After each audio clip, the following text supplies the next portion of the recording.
படத்தோட ஸ்டார்டிங்லேயே ஒரு அண்ணா தங்கச்சி இருக்காங்க. தங்கச்சியோட ஷூ பிஞ்சதுனால அண்ணா தைக்கிறதுக்காக எடுத்துட்டு போயிருப்பான். அந்த ஷூ வர்ற வழியில தொலைஞ்சு போயிருது. அதை தேடி குப்பமேடு அங்க எங்கன்னு போயிட்டு வீட்டுக்கு வர்றதுக்கு லேட் ஆனதுனால அவங்க அப்பா கிட்ட பயங்கரமா அடி வாங்குறான். அடுத்த நாள் காலையில அவன் தங்கச்சி எந்திரிச்சு ஷூ இல்லாம நான் எப்படி ஸ்கூலுக்கு போறது அப்படி சொல்லி அண்ணா கிட்ட கேட்கவும் செப்பல் போட்டுட்டு போ அப்படி சொல்லியிருப்பான்.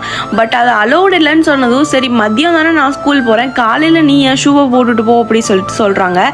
காலையில அண்ணனோட ஷூவை தங்கச்சி போட்டுட்டு போயிட்டு மறுபடியும் ரிட்டர்ன் வந்து அண்ணா கிட்டே கொடுத்தா இவன் மதியம் வந்து போட்டுட்டு போறான். இப்படியே தான் கொஞ்ச நாள் போயிட்டு இருக்கு. தங்கச்சிக்கு அண்ணாவோட ஒயிட் ஷூவை போட்டு போக இஷ்டமே இல்லை. கடையில் இருக்க புது ஷூ வாங்குறதுக்கும் காசு இல்லாதனால வேற வழியே இல்லாமல் இருக்கா. ஒரு நாள் இவ அவங்க அண்ணா கிட்ட வேகமாக ஷூவை கொடுக்கலான்னு ஓடுறப்போ ஒரு தண்ணியில் விழுந்துருது. அங்கே இருக்கவங்களோட ஹெல்ப்னால அந்த ஷூவை எடுத்துட்டு வந்தும் கொடுக்குறா. இவளுமே லேட்டாக வந்ததுனால அண்ணா பயங்கரமாக திட்டுறான். இதனால இவ இனிமேல் ஸ்கூலுக்கே போக வேண்டாம் அப்படி சொல்லி முடிவு பண்ணுறா. இதுக்கப்புறம் என்னாச்சு அப்படிங்கிறத நெக்ஸ்ட் பார்ட்ல பார்க்கலாம்.